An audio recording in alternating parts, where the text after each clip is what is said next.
Shot, clock, running,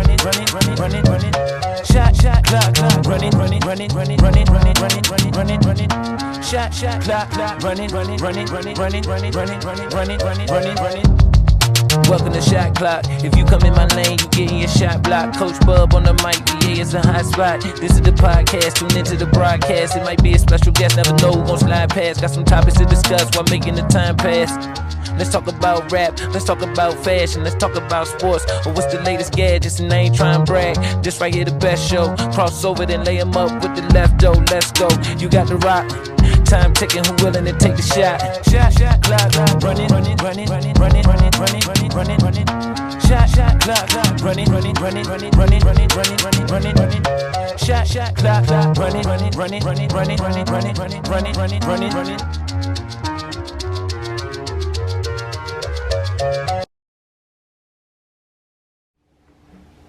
Yo, it's your boy Coach BuB. We're on another episode of Shot Clock Podcast, and I got a very special guest tonight. I got the walking bucket himself, BJ Jenkins. What's up, baby? Appreciate you coming in with me, man. No doubt. Alright, so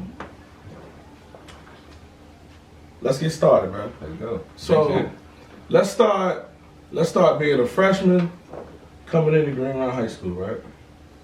Obviously at that time Green Run hadn't been too successful, right? Mm-hmm. So what are your expectations going in, and are you expecting to be a starter and becoming what you have become, or are you just thinking, all right, I just want to get in where I fit in? I think actually I'm from Lake Edwards, so I was from Bayside. Okay. So that's even how I know TJ. He played my middle school team. Gotcha. So yeah, when we moved across town to Green Run, nobody wants to go to Green Run. It's like I'm telling everybody I'm going there. Like, why you going there or something? So I remember freshman year, I was going in there trying to be varsity. And we would have open gyms and stuff, and I was doing my thing, but Coach Young, he had this thing where he was real old school at the time. He didn't like 9th or 10th graders on varsity. You know what I mean? And then we was going, nobody wanted to coach us, so we was going left and right. So when I get in there, I'm ready for whatever. So, but he ended up putting me on JV, so I do that for a little bit. I ended up getting called up the last couple games of the season. First game against Cox, I had 19. Okay. And they like, oh, he could play. So I just knew I had to stay ready. I was always the type to stay ready, work hard.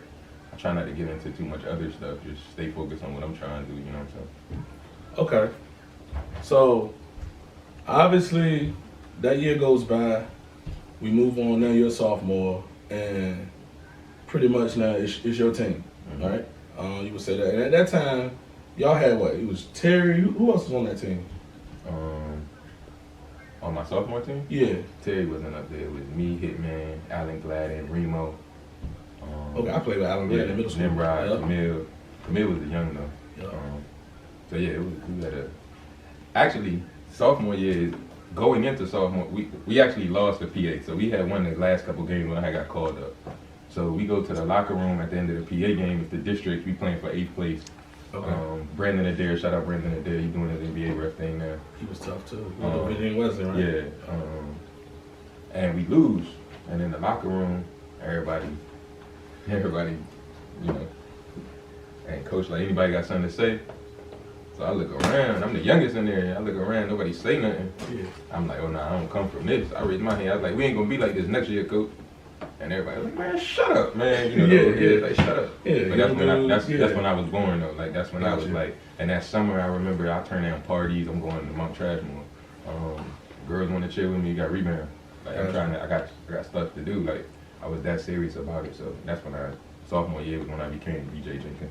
Okay, so the dog mentality, because that's what I would say it. You know what I'm saying? Like you had a killer instinct. Like you know what I'm saying? Like if I gotta go get 50 tonight, I'm gonna try to go get 50.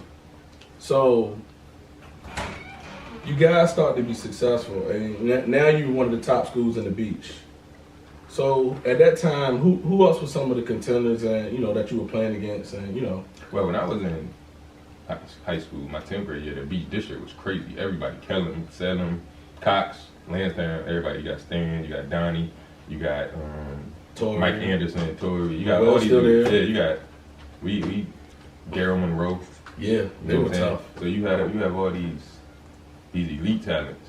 You know what I'm saying? I think playing in that at a young age, playing against them is what helped me. But all my life, it's crazy because like I never, like I had to use like I know I could be a walking bucket, go get 50, but I was always actually too unselfish. You know what I'm saying? I come from. I remember one time we played PA, had like 19 in the first quarter, and then I didn't shoot the ball the rest of the game because I wanted my teammates to eat. Okay. But you know, I try to tell the kids now I do Camp Jenkins and I train, so I try to take some of the things I did or learn and give it to them. So in a situation like that, I wish I was more aggressive because it wouldn't have been selfish. It would have been with help the team. You know what I'm saying? And I look back at that, but you know, learning experiences, but it's cool. Okay. And speaking on what you just said, let's go there. All right. Because, you know, digging back and just looking at some of the stats and through your career, it seemed like you always hit every slot. Like, so plenty of rebounds, plenty of assists. Steals, like I looked at steals, I mean, you one of the top, you know, in the country when you're in college and everything like that. So where did that come from? Like, you know what I'm saying, where you just felt like you had to affect the game in every aspect? Nobody gave me nothing. They still haven't given me nothing ever. I don't get props. Never got props. Never got favoritism treatment. So I had to go get it. So we can say you the Dame Lillard of the beach. I can't be Dame Lillard. He's super. But I be. But I'm saying kind of the way he still don't get his just due a lot of times. As he should. But then also too, you don't see him on the gram in the gym working on his game. He's doing what he's supposed to do over here. It's not for a show. And I was more of that. So you know, I never got caught in the hype. I never got the love. Even I had the quadruple doubles, and even that's questionable. But it's because dudes know me. But to be honest. So yeah, what do you say to that? Not to cut you off. What do you say to that? Because you know, I had even said it on the show, like you know, because I didn't see your senior year. I wasn't here. But I will always hear that a lot of those numbers were kind of, you know, hyped up. It's always going to be like that. Like I said, I never got. If it was Stan, it would have been like, oh. If it was. It would have, okay. But I just never was that. For some reason, I don't know. But it's just my life, and I'm cool with that. Could it be that you too humble? I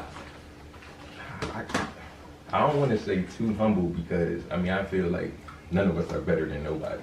Yeah, but you know, ball players still got in a sense of competition, I think I was, and like I said, that's what sometimes I didn't just really kill. But I come from humble beginnings, and I was always it's crazy. I used to have they used to call me selfish and all this stuff, and I was like, I'm the most unselfish. I was really with my team. I wanted everybody to eat and do their thing type stuff. So, you know, I don't know the quadruple doubles, man. It's hard to hear that and believe it. It's like. Yeah, and I didn't expect because it was back to back, right? Yeah, my last two high school games. Because hold on, because wasn't one of them the brawl? The who? With Green Run in Lansdowne? Nah, hell no. Okay, somebody I had heard somewhere that I never finished the game against Lansdowne. Every game it was like. So what happened with that game? P and Joe got into it, and then you know just competitive talking. I know both. P, my man, Joe, Joe, my little man. So I'm like, I turned around like, P, chill. I turned to Joe like, yo, chill. I turned back around, the whole crowd on the court, ready to rumble. Yeah. So now I'm like, all right, shit. I'm tucking my jersey, like, whatever gonna happen. But we definitely was outnumbered and stuff. But you know, it was Bayside though. Like I said, I'm from Lake Everett, so they're my homies. I'm always, but like I was saying about the quadruple doubles. Okay, so everybody say what they say, but a real fact, and anybody who's a part of that Green Room program could clarify this: the person who was taking my stats hated me. Okay. We almost fought. He didn't like me. He didn't. I'm not even gonna say his name because I ain't with the bad energy or anything like that. I got you. But he didn't even like me, so he definitely wouldn't have padded my stats. But see, then also, you know, steals and things. I had Hitman. Right, so sometimes I could let a defender go by because I know Hitman gonna block it, or they're gonna see Hitman jump and then they're gonna pass it. I'm there. That's a steal. It was like it started becoming like clockwork with me and him. We both from Lake Everett since kids. We grew up together, so we on the same page. So a lot of things like steals, that sound crazy, but a lot of them passing lanes. You know what I'm saying? People getting nervous. I'm rotating, but I'm like I said, I'm underdog, so I can't chill. I'm always trying to make it happen, and then I didn't even know it happened till the next day. But you know, that's all anyway. Yeah, I mean, it's still to be celebrated. I mean, it's for sure. Nobody has ever done that in the state of Virginia history. Went back to back with a quadruple double. So it's Jink, baby. Yeah. Right, so let's celebrate. So when you finish at Green Run, right? Yeah. You're the all-time leading scorer. Has that record been clipped now, or you still the all-time leading scorer? Nah, I'm still all time. The closest one was AJ. Okay. And RIP to him, RIP, man. yeah. That's my dog. He's like I said, I do Camp Jenkins. I start training young kids, 8 years old. The NBA, I got NBA clients, all type of stuff. AJ was one of my guys. J. Coop. I try to give back to the youth for real and give them what I needed. Because I did need a little bit more. I did need a little bit more guidance, a little bit more factual information, guided information that would have helped me. I had to kind of figure a lot of things out because a lot of the people in my life were figuring it out too, as they were going from the coaching. And now that I'm grown, I truly understand that. You know what I'm saying? They're trying to figure out what to do. They never been a coach. They don't know how to recruit and go. They don't know. They trying to figure it out. So, I mean, much like everybody who was a part of my life, man, I'm very happy with my basketball career. Like I don't regret nothing. It was fun. It was definitely, the relationships was the thing that I missed the most and the thing I cherished the most. You know, the experiences. You know. Okay, so the 1357 points, 506 rebounds, 511 assists, 383 steals. 3 times first team All Beach, 3 times All Tidewater, All Region, and All State. Nah, I didn't make All State. You didn't make All State? We didn't make All State. We lost to. No, I'm talking about you as an individual. You can't do it unless you make All State.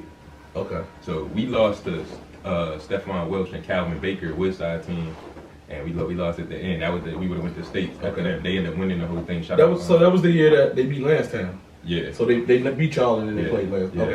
Okay. And Marcus, our big man, he didn't come to school that day, and Coach Young didn't let him play. He for real. And looking, we like at the time, I'm like, how you gonna do that? But now growing up, I've talked to Coach Young all the time. It's my dog. Looking at it, that's a real life lesson, yo. It don't matter what this is. It's like you didn't come to school, so you let everybody down. You not playing, and I think that was the best coaching he could have ever done. Coaches out there, man, that's jewels right there. That's like, you know what I'm saying? Shout out Coach Young, man. Yeah, never sacrifice discipline, man. So now it's time to move on and make a college decision. Yeah. So let's go through that process. Again, man, underdog. You say you're saying all this, right? Like I got Wake Forest on me, Coach Jeff Battle, and I got Indiana, and then Mike Davis get fired, and then Purdue, they come, they want me to cut my hair. I'm like, what? Yeah. What was that about? I don't know. You know, like now the kids have more freedom. Yeah. You know, so they really asked you like, yeah, he was like, our guards, we don't have hair. Like you can't. So. I mean, I ain't gonna say the coach's name either. Yeah. Because I respect it. That's your philosophy. Yeah. I'm coming in your dictatorship and trying to be part of it. So I ain't. So then I had, so yeah, all that type of stuff falling through. And like, I don't know. So anyway, I meet this guy named Russell Branch, and he asked me some schools, and he's like, yo, I'm gonna try to help you, man. And he did all he can, especially as late. He ended up reaching out to Lex Sherrod at Liberty. Okay. And Lex used to coach at UVA. So he was pretty familiar with me. Just in general, when he came and watched me play Ocean Lake, they offered me on the spot, and I was like, I'm not going to Liberty because, like I said, I had all this. I'm like, yeah. So, but then last minute, I'm like, shit, I ain't got nothing.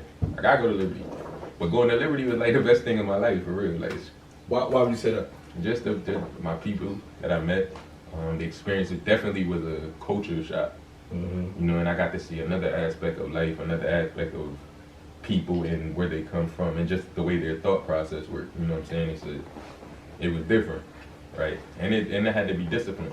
Yeah, I've been up there before. You know what I'm saying? I know. Yeah. Don't get me wrong. Liberty might have one of the top 20 campuses in the world. Like, it's crazy. But at the time, they had crazy rules and stuff and all that. But I ended up meeting my dogs for life, man. Shout out everybody that I rock with, man. We real brotherhood because we had to team up together and rock. You know what I'm saying? And that taught me life lessons going there and propelled me in the direction I needed to go. Okay. So you said all that you meet all these people that you needed to know, and you were successful. I mean, you averaged, 10-4? Yeah. So what made you say, all right, it's time for me to go and move along and start another chapter in my life? I think it just was time. It wasn't really for me. That place wasn't really for me. Not putting it down or anything. It's just I come from something totally different, and I just was ready for a fresh start. You know, I had a new coach, and then I knew Coach McKay was gonna leave eventually. He was like one of the most official coaches I ever had in my life. Like, he's official. He do it the best you can do it. And then he ended up going to UVA, before I left though. Okay. But you know, then like yeah, I went into one time we lost or something, and I don't know, he was mad and he started saying, well, when so and so get here and so get here, and I was like, oh, okay, I see. I'm not taking it personal. I'm not mad. I'm like, oh, okay, I see. That's when Seth was coming, because actually that's how I know Seth Curry, because I hosted him on his visit to Liberty. Okay. You know what I'm saying? So Seth was coming. Not saying I left because of Steph, but Johnny Steffine, Handle Life. He trained Damian Lillard, all the NBA. So yeah, I was about to yeah, we had Coach wanted to bring in his players. Like, he didn't recruit me. I also understand how that worked. You know, he had his guys he was recruiting, or that was coming from with him from where he was coming from. I think he was coming from New Mexico. Okay. At the time, they just went to the tournament. You know, so he's official. He's doing his thing. So, you know what I mean? Shout out to Richie though. That's my dog. He showed me love while I was there. You know what I'm saying? But I just it was time to go. And when I left, I actually was going to transfer to George Mason. Daryl Monroe was there. We had played them. I had scored like 22 on them or something. Coach Larenega's official. It's close to the crib, not too far. DC right there. Yep. So they just went to the Final Four. It's official program. So I go on official there. I'm trying to see what's up. And they like, yeah, man, as long as you do this, you know, they showing me where I'm gonna stay at. We talking about Daryl, all type of stuff. Yeah. 7-5. He like, yeah, we gonna get back to you this week. I mean, definitely thinking about making that move. Hit you though. I was at that 7-Eleven by Booker T. I mean, by Nova State. By Nova State, okay. I walked out, seen Coach L call me. So, what's up, Coach? He like, what's up, BJ? How you doing? Like, I'm good, man. He like, yeah, we gonna go with a big man. Damn. I'm like, oh, alright. So I hang the phone up, like I'm cool on the phone, but when I hang that phone up, I'm like, oh shit, I ain't got nothing. I had already trained, it's late, I ain't got nothing. Yeah. But you know, like I'm a true believer, everything happened how it's supposed to, you know what I'm saying? Keep your mind on the goal, the universe will align it for you. Out of nowhere, Coach Kennedy called me from Murray State. He like, yeah, I'm the head coach, we got 2 guards, they going in their senior year, you gonna come in, start off rip, you ain't gotta worry about nothing, I'm the head coach. I like what you do, I like your da-da-da. I'm like, I never even heard of Murray State. So I go on a visit, I see all the banners, I'm like, oh, like the 20th winning school in D1, Gotcha. right? So I'm like, oh, this super official, you know what I'm saying? Then just met the guys, we teamed up, we ended up going to the tournament, knocking on Vanderbilt at the buzzer. How was that experience? Man, the tournament is the best thing about basketball, like even professional, even when I was in the G League overseas. All right, so let's lay it out. You get off the plane, right? Mm-hmm. All right. So for an athlete that or somebody out there that don't know this experience or don't know nobody that has experienced this, walk us through, you know, what that week is like or those days are like. You know. Man, before you even get on the plane, though, it's crazy because it's everything changed. Because now you chartering the plane with the fans and the boosters and everybody going together. We was going to Cali, so we had this big. But the week up to it, you watching the selection show. You know, the hoopla, the buzz is getting crazy. You feel it. You can feel it. Get you hyped. Start realizing like, oh, this is for real. We did it. We here now. But now we gotta go to another level. You know, and then you had that at that time. Barack Obama had picked us over Vanderbilt, and everybody like, oh my. Really? God. But we thought we was gonna win the championship. We didn't care about Vanderbilt. We knew we was gonna beat them. That's they regular, right? Got you. Shout out to them though. they had John Jenkins, he went to the league. They had Taylor, super athletic. The big man went overseas. So they was a mob, but we just were, man, that was the first defensive team I really played on. So like, forget offense. We playing defense 94 feet the whole game. So off rip, we think we can mess with anybody. You know what I'm saying? So yeah, so then you hop on the plane, you go, you get there, and it's just different. You got the police escorts. CBS, ESPN, everywhere trying to interview you. I ended up cutting my finger in the district championship, cutting the neck. I had split it. I had to get staples. Like going into the tournament, the ESPN guy that was, you know, he got the camera and the one guy carried the cords because the cord so long. The cord had knocked the ladder a little bit. And when I was cutting, I cut my fingers. Damn. Blood everywhere. We just celebrating. I'm just bleeding. Right? It didn't matter. But yeah, so then, but I mean, and that, I ended up taking them out, taping it up, and we was ready to go. And you get extra per diem, you stay in even better stuff. Like, you know what I mean? That's why I tell kids all the time, like, whatever you want, if you just put it all into the game, like, it'll reward you. Yeah, the game will definitely. I mean, don't get caught chasing girls and stuff, man. Don't get caught getting sidetracked, man. Like, you want girls, the game will bring you girls if you want it. You want money, the game will bring you money. You want great food experiences, it'll do it. You want relationships, it'll do it. Like, it will bring you literally anything you want if you stay focused. You know what I'm saying? But we get so sidetracked sometimes. We get caught up in he say, she say, opinions. What we do, we get hard on ourselves instead of just keep going. You know what I'm saying? Definitely. But yeah, that was a great experience, man. I wish I could do it again. All right, so you experienced the NCAA tournament. So obviously you won conference tournaments. So, you know, to say your college career, you had a hell of a career. I mean, you finished with 1196 points, and then once again you filled the stats up with 392 rebounds, 362 assists, and 183 steals. So, solid performance. First team all conference won, second team all conference another year. Newcomer of the year. Yep, hell of a career. Yeah. Now it's time to come out of college, right? So what are you thinking? Again, another one. Lockout. It's just, I can't, it's always something with Jenkins. Like, but I gotta overcome it. So this is the lockout year. Lockout year, I gotta overcome it. All right. So do you go to the G League first or you go overseas first? Yeah, I go to G League. So I skipped the whole tryout process and all that. They already in season, but like because of the lockout, it's changing the rules with the summer league and the draft and what they're doing. So the G League, when I was there, it was some big names in there for real. Like it was like even Gerald Green. That was the first time I seen him in person. I'm bunnies. Seeing the pros, you can do what you want. So I'm sitting there at half court watching him warm up, watching him dunk like it's a dunk contest. I'm like, wow, that's crazy.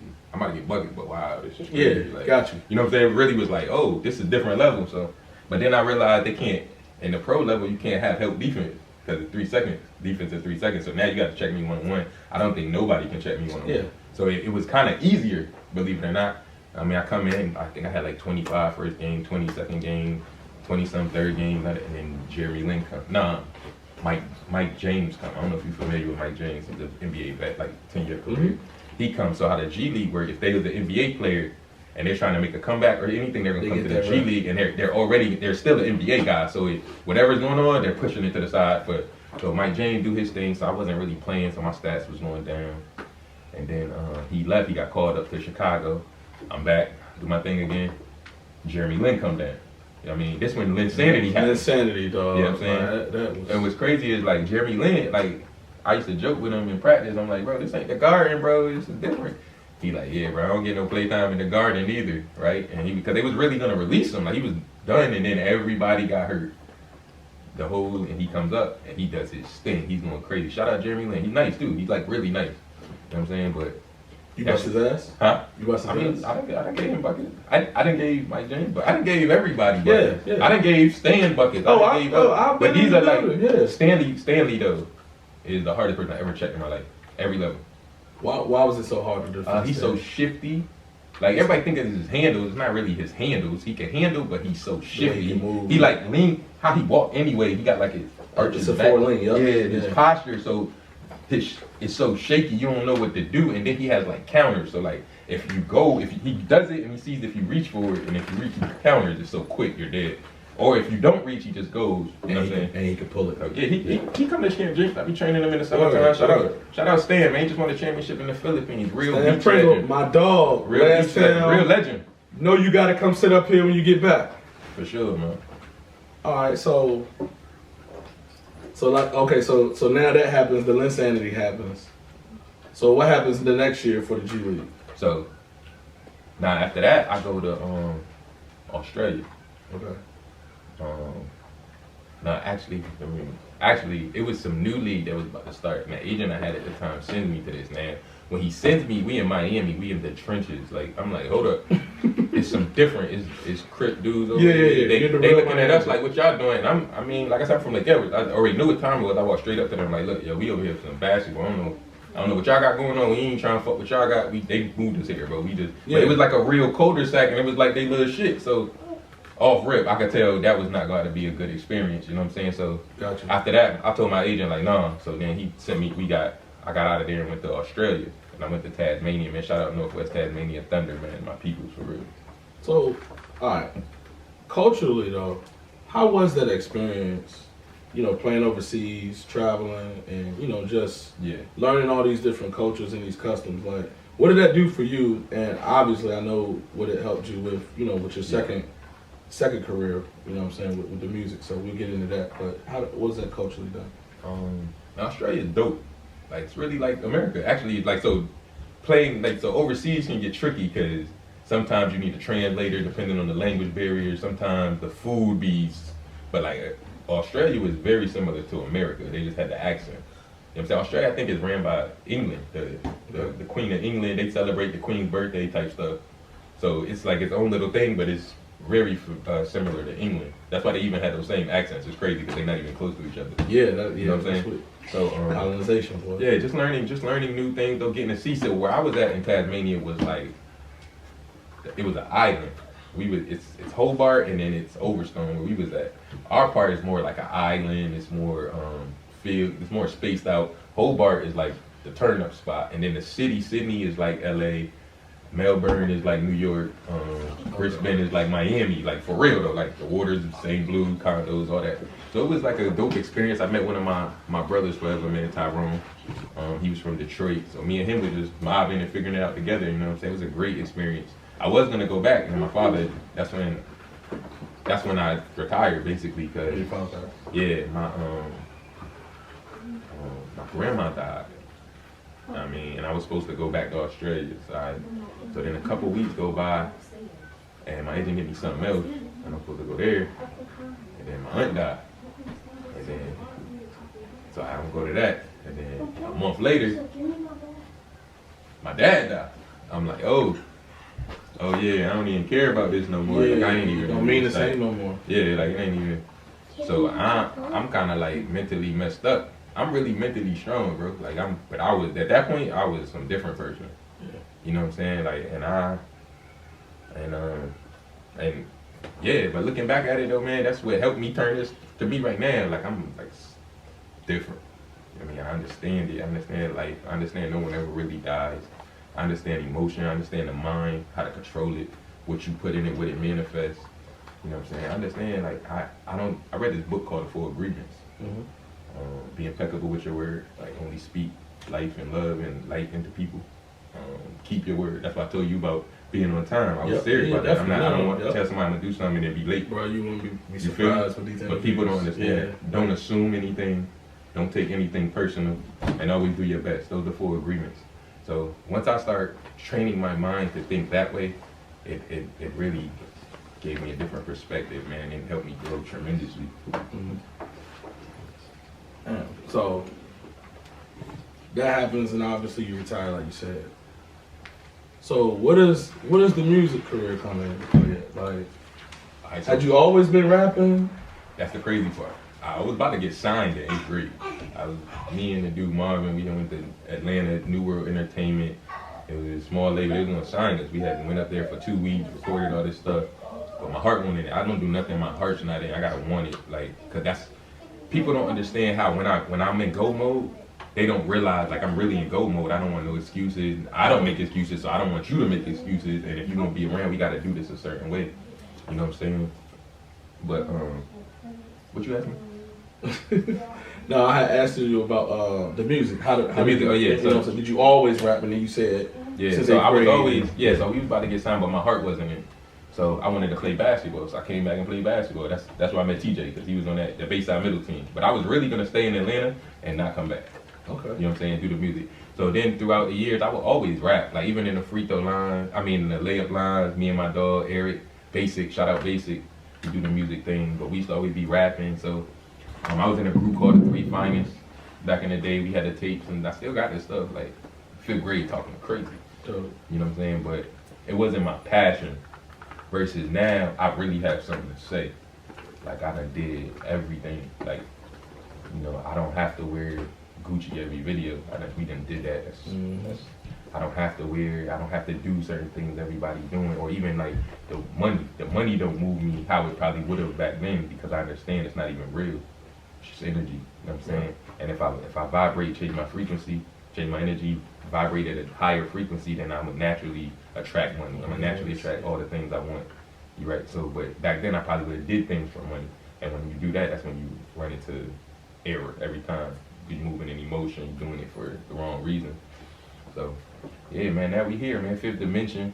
You know what I'm saying? I got Yeah, cause I've been locking into a lot of your music, and I definitely a lot of lyrical content. You know what I'm saying? That I like that. That's my type of music. So personally, when you played, who were you listening to? Hove, Meek,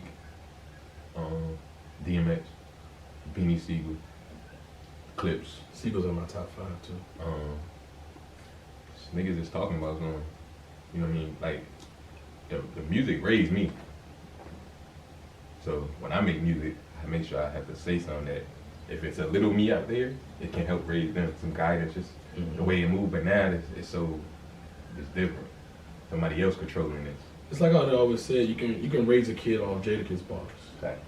Even who? You can. Yeah. A lot of DMX. Yeah, facts. You feel me? Yeah, a lot of that. Stay strong, DMX. Facts. Right. Yeah, definitely. So yeah, I mean, but what's crazy is when I hooped, I never listen to rap. I always listen to R&B.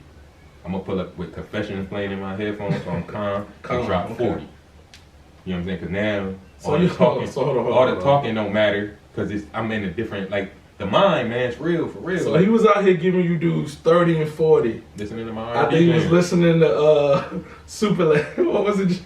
Confessions. Superstar. That's my favorite jump. That's my favorite jump. That's what I'm saying. Like I would listen to that on repeat with this intro. You know how he called and then they go in, I would listen to that over and over. It's crazy you said that, especially when I was playing with BuB Williams. That summer, I would rock that crazy. That same song, I would lock in and I would just go crazy, man. Keep me calm. Usher Confessions. I'm different, man. Jake said, let's go. Alright, so let's get into a little bit of fun stuff now, right? Talked about a lot of guys, a lot of teams you played. We'll get into the 5 best that you had to, play against. Let's just say during your era, give me the 5. They could be a power forward, center, guard. Give me the 5 best basketball players. You don't gotta give me an order. From 7'5"? Yeah, let's do 7-5-7. Or we can do the state. I never even played. John older than me. Okay. Yeah. But whenever you talking top 5, if a nigga come up here and say don't say John, he's lying or whatever. Because John is the one who did all this for us. He's the one. So yep. I'm big on that, paying respect and keeping it G. So John always gonna be on the list, number 1. Okay. I say Daryl Monroe. Oh, he's still playing now. Definitely Stan. This is no order, by the way. Definitely Stanley Pringle, Daryl Monroe, John Gilchrist, Stephon Welsh. Really rock with Steph, man. Especially what he's doing with these kids right now, too. Shout out Steph, man. He's coaching, right? Yeah, do his thing with that. What's one more? Man, it's so many, bro. I know it's hard. I like putting people on the spot. It's hard. I know. It'd be hard to put a 10 together. Yeah. I never put myself in the list. So I no list on anything ever in life. I never put myself on the list. But even if I did, I definitely, like, I hear people say that stuff all the time, but a lot of people's top 5, if you ask them who they top 5, they gonna say BJ. Yeah, fact. You feel me? So like, I've had 3 people on this show, and when this conversation has come up, like, your name is always brought up in the conversation. Like, but that's the thing. I don't take offense to it. I think it's dope. Yeah. I think it's dope I hate when people take everything offensive, because, like, it's not. I tell people all the time, rappers and athletes are sensitive. Yeah, you can't be. Just super do what you sensitive. Do. Like, bro, if you when you did what you did, your numbers speak for itself. And then you leave it up for the argument. That's why I don't. But you left it out there on the court. You feel me? That's why I don't put myself in anything, because like that's whack. Of course I'm gonna think about it. I know what I did. You know what I'm saying? Yeah. Like, I don't think I'm. Man, who else? Somebody asked me about that, like, about the show. Like, why you don't do a show for yourself? Like, I know what I did. Yeah. You know what I'm saying? Like, this is about others. You know what I'm saying? Life is about others. Yeah, this is about bringing people up here that I've made relationships with or know of, and talking about their career and life and what's going on and how sports has transpired and made them better people in life. Like, Right. That's what it's about. And it's from a locker room perspective. Like, we don't be up here, we gonna be real. Like, yeah. But that's the thing, though. We in that era where real is rare. Like, truth. Nobody tell the truth. Truth hurts, but truth sets you free, man. Facts. You feel me? But like, no, we in a different era. We in a lot of illusion, man. A lot of So, man, hold on. Who this last person? I gotta think. I said Daryl. You said Daryl, Stan, John. Stefan, John. Man.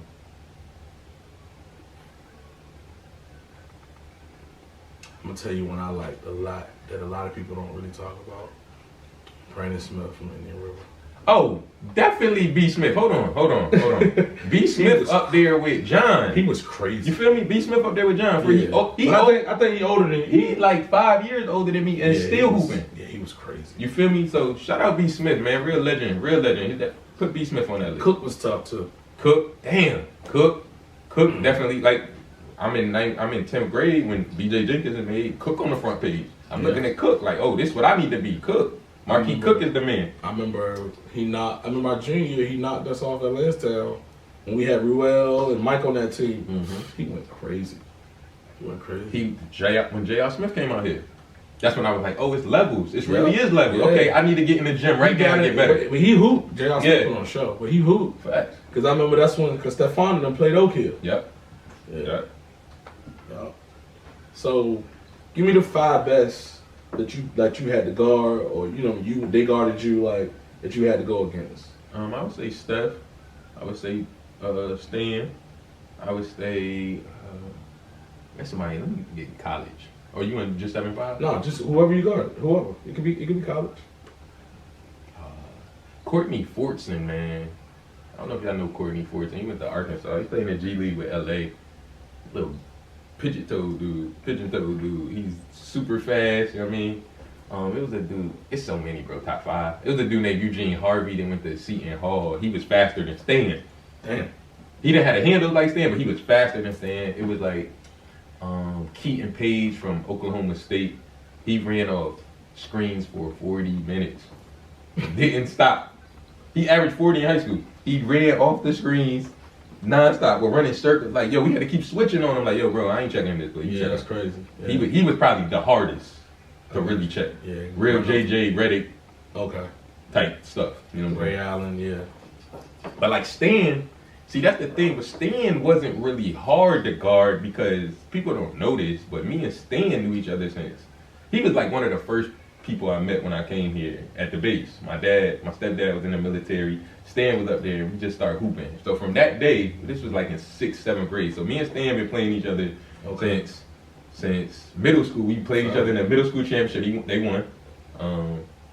And then all the way to high school. But it's kind of seemed like a BJ Stanley thing the whole time. Me and Stan never even really got into that. We just was hooping. And we, like I said, we kind of know each other because we know every move of each other. Like, I know when Stan do this, he's setting you up for the comeback.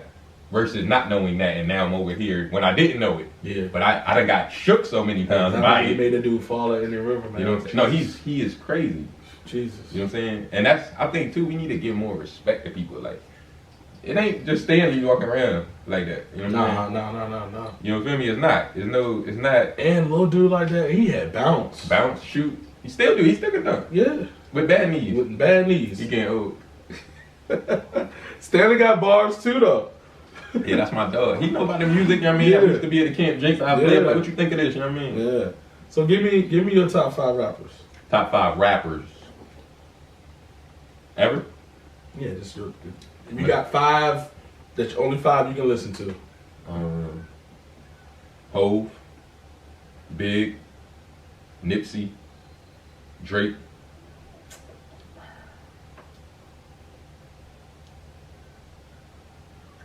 Listen, Ross. I could listen to Ross every day. Ross picture. That's high frequency music. It's not for everybody. Yeah. Real cool, real talking about some real shit. Luxury, yeah. But that's how we all should be living. We be hating on each other and shit, but we all should be doing that. We all can do it. It's possible. We just don't do it. But then we get mad at the person that do it. Gotta tap in. You feel me? But yeah, Ross. Shout out Rick Ross, man. Made bad music. So what can we expect up and coming with the music thing, and like let the people know on what you got going on, and where can we find the music or any merch or? I'm on everything. Any streaming platform. Just type in Jenks, JENKS. Got a whole artist page, Spotify, Apple, Tidal. Got 18 music videos on YouTube page. I got a YouTube page, Jenks. a short film I shot in China, got videos in all different cities. 3 projects out on everything. Next week, I don't know when it's dropping, but April 15th, dropping Ice Cream Jenkins video. It's gonna be streaming everywhere. Yeah, this will drop next Friday, so it'll be. So the date, perfect timing. Yep. Some call it luck. I call it perfect timing. Hey man. Okay. See, you're on your feet. But yeah, so yeah. By the time you see this, make sure you go check that out, man. We out here shot by Visual E, 5th Dimension, man. Make sure y'all tap in. I got the shirts, the merch, the Jenkins shirts, 5th Dimension shirts on the way. The whole 5th Dimension thing gonna be a clothing line, so we gonna really take it over with that. So, you know what I mean? Yeah. All right. Before we get out of here, right? I gotta put you on the spot. First MC I had up here. Can I get a couple bars? Yeah, shit get crazy when the city get active. Some niggas is blasting and some niggas getting blasted. A lot of families crying, but some niggas just laughing. Man, shit be like a movie, but the action don't be acting. Shit crazy. I was 10, seen a nigga spin the block. That's the first time I ever seen a nigga get shot. Fast forward, present day, cool shit, we in the spot. Come on, man. There you have it, man. The legend himself, Green Run legend, Virginia legend, worldwide legend, about to take over the music thing, man. BJ Jenkins, man. No, shout out to you, bro. Keep doing your thing, man. And you know what I mean? Together, like everybody, man, need to support each other, man. Appreciate that. Together, we more powerful than by ourselves, man. Facts. You feel me? Shot clock. VA all day. You already know. Free heat today, free heat, man. 5th Dimension, let's go. Let's go.